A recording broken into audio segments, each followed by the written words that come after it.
Hi, for this video, I will tunjukkan cara untuk buat form and sama juga macam table and query, kita boleh guna design view ataupun wizard untuk create form. And I will use wizard and it will show up this thing, form wizard, and kita boleh masukkan query kita sebelum ni.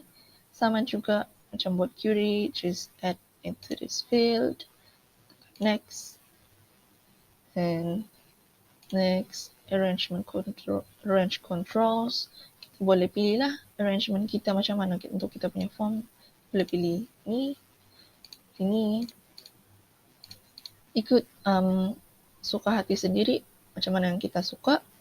And tekan, for me I will pilih this one. And next, untuk set data entry ni, make sure tekan option 2 and jangan check all these boxes.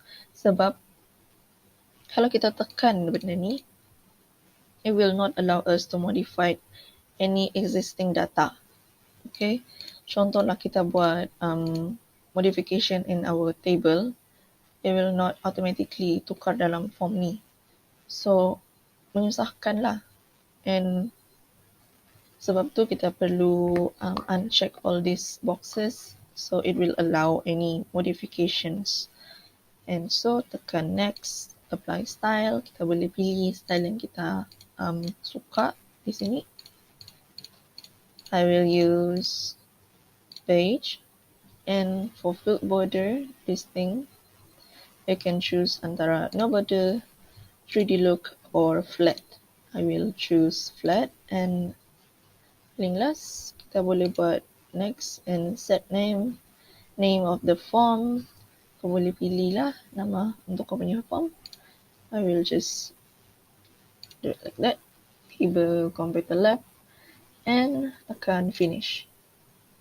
So this is our form. And here there shows that there are 5 total of record. Yang kita untuk check record seterusnya kita boleh tekan di sini. Next, and next. So, kalau kita mau pergi directly to the beginning of the record, kita boleh tekan di sini.